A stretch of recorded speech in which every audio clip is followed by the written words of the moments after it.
Annabel M. Ramos from BSHM1 dito. For today's video, I will discuss a project proposal that I created which is entitled Environment and People Be United. Itong proyekto na ito ay patungkol sa pagpapahalaga, pagbibigay diin, pagbibigay atensyon sa ating environment, sa ating kalikasan, sa pagtatanim ng mga puno. The duration of this project is within 1 week. Ito ang lahat ng mga kinakailangang preparasyon, kinakailangang paghanda, kinakailangang gawin ay nakapaloob na ito sa isang linggo. Proponents. The proponents or the people who are involved in this project are the barangay officials, youth officials that will help to guide and teach the fellow volunteer youths in the barangay.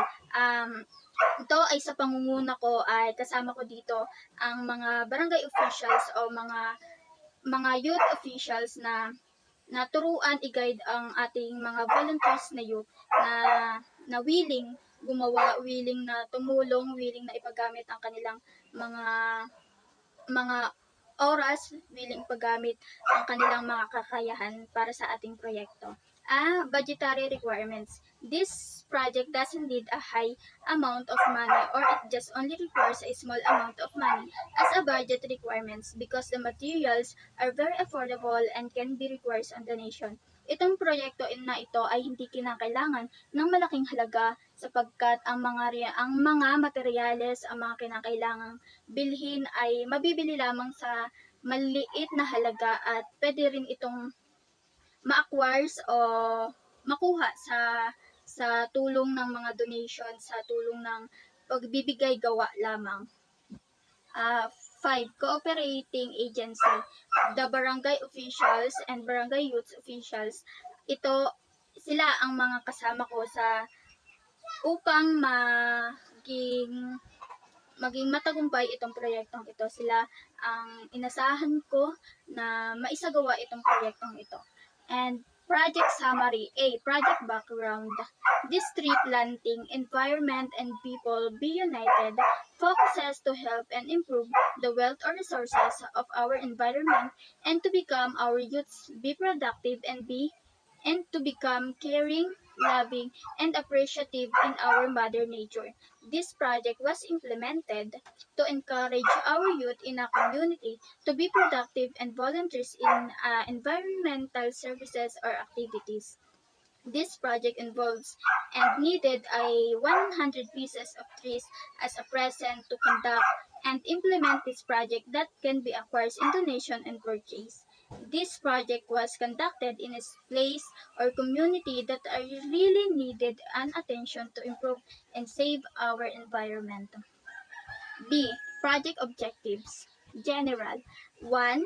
To promote an awareness to the people about to our environment.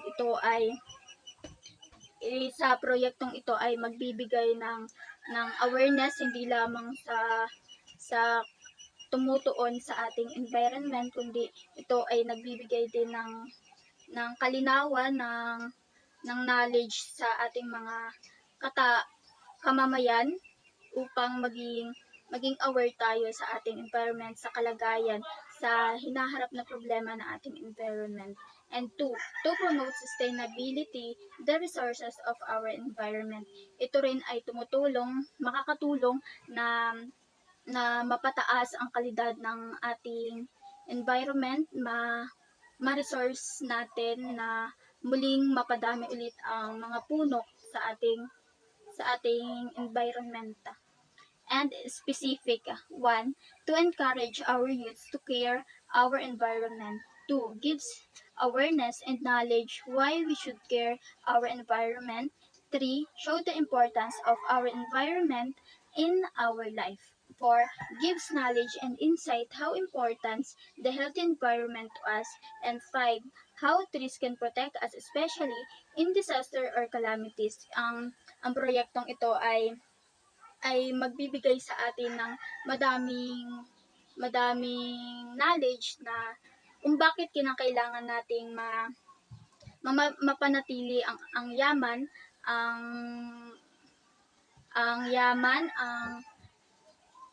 masasaganang puno sa ating kapaligiran, sa ating community. And methodology. A. Project approach summary. The project approach of this project was providing an opportunity, experience, and knowledge to youths about our environment. It gives them an opportunity to have a contribution on developing and improving the condition of our environment. It gives them an opportunity to collect another experience that has a good meaning and purpose. Sa phases number 3, ang pagsisimula or the beginning of the project dito ay nakapaloob and activity and tools na ginamit. Number 1 activity, looking a location or place, and tools used nito ay wala. And number 2, collecting the trees needed. Sa tool use nito ay wala itong ginamit. And number 3 sa activity in the beginning of the project is dig a hole or ang paggagawa ng hukay, at ang gamit nitong tool use ay shovel, hoe, hand spade, bareta, and machete. And number 4 in the activity in phases number 1, setting a perfect time and weather. Tool use nito ay wala. Sa phases number 2, developing of the project, activity number 1, starting of planting the trees. Sa tools nito ay shovel, hoe, hand spade, bareta, machete, and 1 gallon of water. And number 2 in activity in phases number 2, checking and monitoring the works of the volunteers. Tools nito ay wala. In phases number 3 naman, concluding of the project, activity number 1, fixing and observe all the done planted trees of volunteers. Tools nito ay wala din. And B, task breakdown and time estimates, schedules data. In column 1, preparation of task, and column 3, days, and column 3 is hours. In column 1, preparation of task, number 1, looking a location or place, days na allotted dito ay 1 day, and hours na allotted dito ay 10 hours. And number 2, collecting the trees needed. Ang days na allotted dito ay 1 day, and hours na allotted naman dito ay 3 hours. Number 3, preparation of task is a dig a hole. Ang days na allotted din dito ay 1 day, and hours na allotted naman dito ay 5 hours. And number 4 in preparation of task, setting a perfect time and weather. Days allotted is 1 day, and hours allotted is 4 hours. And implementation number 1, starting of planting the trees. Days allotted is 1 day, and hours allotted is started at 3 p.m. Check number 2 in implementation, checking and monitoring the works of volunteers. Ang days allotted naman dito is 1 day ulit, and hours allotted ay 2 hours. And observation. Number 1, observation. Fixing and observing the done works of planted trees of volunteers. And ang days allotted din dito is 1 day, and hours allotted is 2 hours. And dumako naman po tayo sa project cost.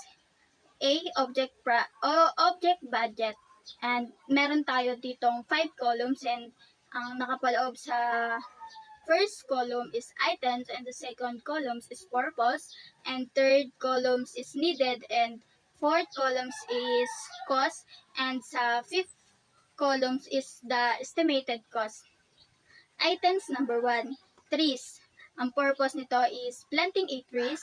Ang needed nito ay 100 pieces of trees, and cost ay wala tayong inaasahan ditong cost sapagkat ito ay manggagaling o magmumula ang ating supply nito sa mga donations, and sa estimated cost is wala. And items number 2, 1 gallon of waters.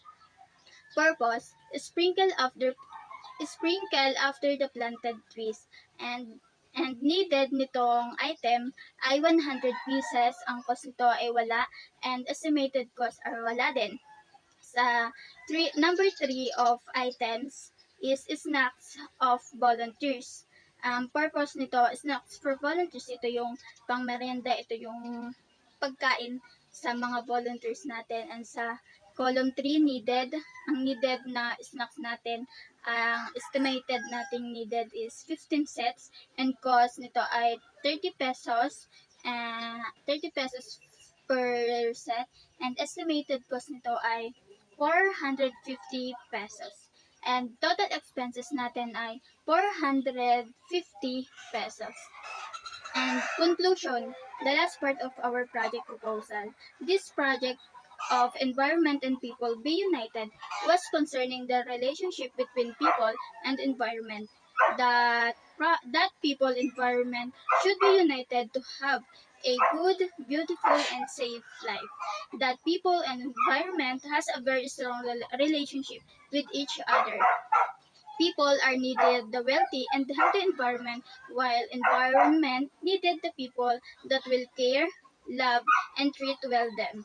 And this project will show to the people, especially to the youths, that caring and planting a trees in their community is very important, and they are saving the environment or our earth and the future.